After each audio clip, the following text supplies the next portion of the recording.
मैं doctor Usha Chandel, assistant professor botany, government girls college Durg. आज का मेरा टॉपिक है red rot disease of sugar cane. Sugar cane family Poaceae का एक बहुत इम्पॉर्टेंट प्लांट है।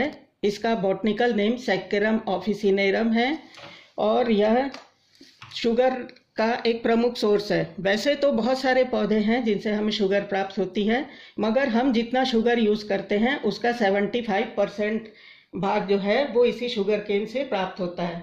अन्य पौधों के समान शुगर केन में भी बहुत सारी डिसीजेस लगती हैं, मगर उसमें से सबसे सीवियर डिसीज जो है जिसके कारण हमारी शुगर फैक्ट्रीज को हर साल भारी नुकसान सहना पड़ता है, वो है red rot disease of sugar cane. तो आज हम इस लेक्चर में इसी red rot disease of sugar cane की स्टडी करेंगे। इसके लिए मैंने टॉपिक को कई सब हेडिंग्स में बांटा है, जैसे introduction, history of disease, symptoms of disease, etiology, pathogen, epidemiology, disease cycle and disease management. सबसे पहले हम लेते हैं इंट्रोडक्शन वाला भाग। तो इंट्रोडक्शन वाले भाग में आप देखेंगे, जैसे अभी मैंने इसका नाम बताया, बॉटनिकल नेम है सैक्करम ऑफिसिनेरम। इसका जो पैथोजन है वो एक फंगस है, उसका नाम है कोलेटोट्राइकम फैल्केटम। और ये जितना भी हमारे देश में या बाहर के देशों में जो शुगर केन ग्रोइंग एरिया हैं वहाँ पर ये डिसीज पाई जाती है। It was first described from Java by Went in 1893। ये सभी स्थानों में पाया जाता है और इसको अगर आप बाहर की कंट्रीज में देखेंगे तो नॉर्थ बिहार और eastern part of United provinces में 1939 और 1942 में ये विरुलेंट रूप में फैला हुआ था। अब आते हैं हिस्ट्री ऑफ डिसीज। सबसे पहले इस डिसीज को 1893 में जावा जो है वो इंडोनेशिया में है, वहाँ से इसको खोजा गया था, रिपोर्ट किया गया था और इसको सबसे पहले रेड रॉट नाम जो है वो प्रोफेसर E.J. बटलर ने 1906 में दिया था। E.J. बटलर जो हैं वो एक प्रमुख पैथोलॉजिस्ट हैं जिन्हें हम father of Indian plant pathology कहते हैं। सबसे पहले 1901 में हमारे देश में यदि हम देखेंगे तो आंध्र प्रदेश के गोदावरी डेल्टा वाले रीजन में इस डिसीज को देखा गया था। इंडिया में एपिडेमिक फॉर्म में यानी महामारी के रूप में यह डिसीज 1939 से 40 के बीच में ईस्ट यूपी और बिहार में फैली थी। It is widespread in all sugar cane growing area. हमारे देश में जितने भी शुगर केन ग्रोइंग एरियाज हैं उसमें यह डिसीज बहुतायत से पाई जाती है। फिर आते हैं इसके सिम्टम्स पर। जब सबसे पहले जो इसके सिम्टम्स दिखाई देते हैं वो इसके लीव्स में दिखाई देते हैं। लीव्स का जो अपर पोर्शन होता है, जैसे कि आप सभी शुगर केन प्लांट को जानते हैं, तो अपर लीव्स जो रहती हैं उसमें से तीसरी या चौथी लीव सबसे पहले उसमें ड्रूपिंग स्टार्ट होता है। उसके बाद पूरा बंच जो है वो धीरे धीरे मुरझाने लगता है और उसके बाद जो यहाँ पे आप देखेंगे इस लीफ में कि मिड रिब वाला जो रीजन है उसमें रेड कलर दिखाई देने लगता है। और उसके बाद आप अगर उस शुगर केन का जो स्टेम है उसको देखेंगे तो उसमें भी बीच वाले भाग में रेडिश एरिया दिखाई देने लगते हैं। यहाँ पे जो डिसीज है उसमें जो मेन सिम्टम्स है वो इंटरनोड्स जो हैं उसके सिकुड़ने लगते हैं और ये रेड एरिया जो रहता है वो पूरा जो पिथ वाला पोर्शन रहता है किसी भी स्टेम का, यानी सेंट्रल वाला पोर्शन, उसमें धीरे धीरे ये बढ़ने लगता है। और यहाँ पे आप देखेंगे these white areas with red margin सारे positive proof of the disease. Red area जो रहते, वाइट एरिया जो रहते हैं जिसमें रेड मार्जिन रहते हैं वो इस डिसीज के पॉजिटिव प्रूफ रहते हैं। उसके बाद इसमें जो मेन सिम्टम दिखाई देता है उसमें तने जो हैं वो खोखले होने लगते हैं और तने काफ़ी हल्के होने लगते हैं और उनका जो इकोनॉमिक वैल्यू है वो घटने लगता है। अंत में आप देखेंगे कि entire plant withers and droops down. पूरा पौधा जो है वो ड्रूप्स होने लगता है और सीवियर वाली स्टेज में आप देखेंगे तो इसमें जो नोड्स हैं जहाँ पर कि पित्त वाला भाग जो है पूरा रेड हो रहा है, वहाँ पे कुछ ब्लैक कलर के डॉट्स जैसे स्ट्रक्चर दिखाई देने लगते हैं जो उसके एसरवुलस हैं और जिसमें इसके कोनिडिया वगैरह बनना शुरू हो जाते हैं। इस तरीके से धीरे धीरे इसका जो स्ट्रक्चर है वो खराब होने लगता है। रेड रॉट का मतलब होता है, रॉट मतलब होता है सड़ना, तो अंदर वाला भाग पूरा रेड कलर का होने लगता है और उसके साथ साथ इसके अंदर जो सुक्रोज रहता है वो ग्लूकोज और अल्कोहल में बदलने लगता है, जिसके कारण जो अफेक्टेड टिश्यूज रहते हैं वो उसमें अल्कोहलिक स्मेल आने लगती है। उसके बाद आते हैं ईटियोलॉजी। ईटियोलॉजी मतलब किससे ये डिसीज़ होती है।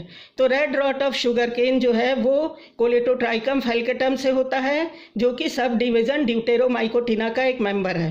ये जो ड्यूटेरोमाइकोटिना मतलब इम्परफेक्ट फंजाई, मतलब इस ग्रुप के जो फंगस रहते हैं उनकी केवल एसेक्सुअल रिप्रोडक्टिव स्टेज ज्ञात है, सेक्सुअल रिप्रोडक्शन के बारे में ज़्यादा जानकारी नहीं है।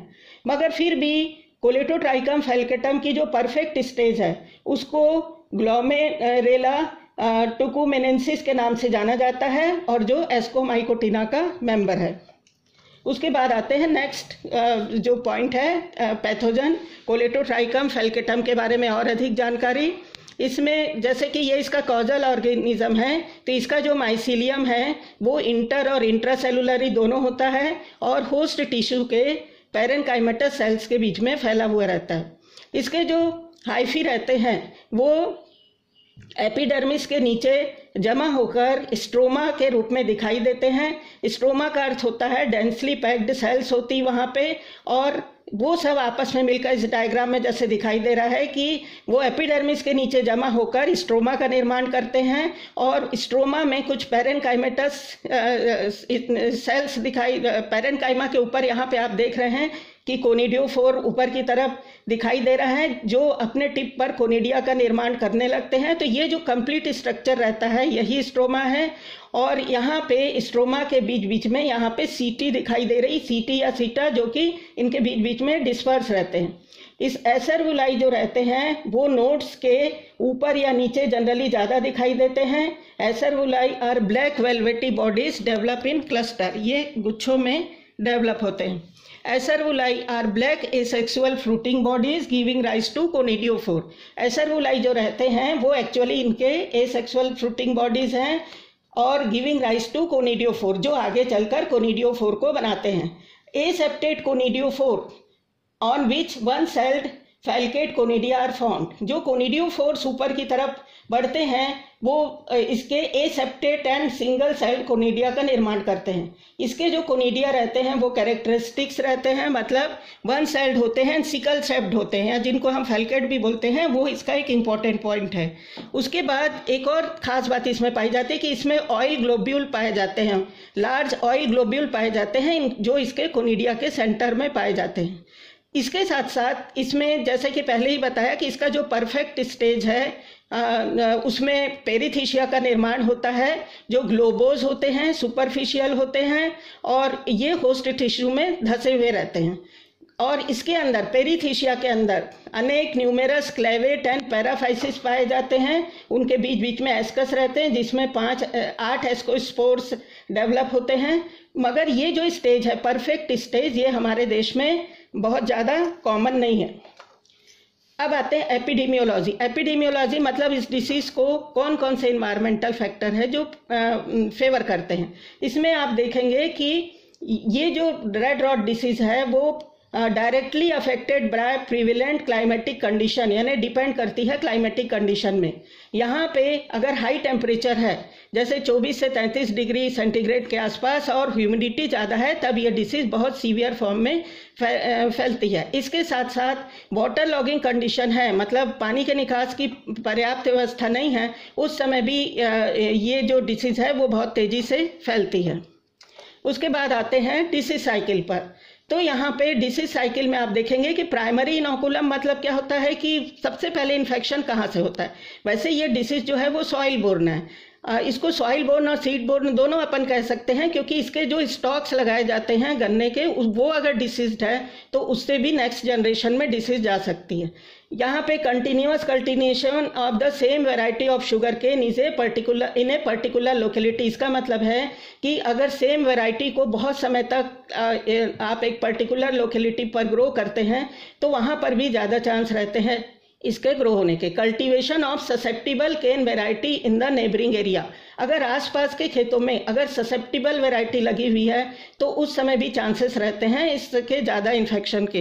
पैथोजन जो रहते हैं penetrate stock through the notes के थ्रू जो इसका इनोकुलम है वो पेनिट्रेट करता है और नोट से भी आ सकता है। Cracks injury caused by leaf borers, मतलब अगर पौधे में कोई क्रैक्स है या इंजरी है जो कि लीफ बोरर के द्वारा बना है तो उससे भी इन्फेक्शन आ सकता है। इनोकुलम वहाँ पे जाता है, अपने माइसिलियम प्रोड्यूस करता है, जो माइसिलियम ब्रांच्ड होते हैं और वेल सेप्टेट होते हैं, उस टाइप के माइसिलियम में प्रोड्यूस करता है उसके होस्ट के अंदर, और ये माइसिलियम बाद में एपिडर्मिस के नीचे कलेक्ट होकर स्ट्रोमा बनाते हैं। उसके बाद ये जो स्ट्रोमा है यही आगे चलकर एसेरुलाई का फॉर्म लेते हैं और इसमें कोनिडियोफोर्स और कोनिडिया का निर्माण होता है। ये जो कोनिडिया बनते हैं वो mid drip of the disease leaves के आसपास बनते हैं और प्राइमरी इन्फेक्शन के दौरान, और उसके बाद वहाँ से जो कोनिडिया निकलते हैं वो हवा की सहायता से यहाँ पर by wind, rain splashes, irrigation water and also by insects के द्वारा ये कोनिडिया जो रहते हैं वो डिस्पर्स होते हैं और फ्रेश पौधों को फिर से इन्फेक्ट करते हैं। द कोनिडिया जर्मिनेट होते हैं और उसके बाद जो उनके जर्म ट्यूब निकलते हैं वो जब किसी सरफेस के कांटेक्ट में आते हैं, जैसे यहाँ पर वो प्लांट पार्ट हो सकता है या सॉइल पार्टिकल हो सकता है, वहाँ पे वो एप्रेसोरियम का निर्माण करेंगे और वहाँ से इन्फेक्शन हाइफी जो इन्फेक्शस हाइफी है वो प्रोड्यूस होगा।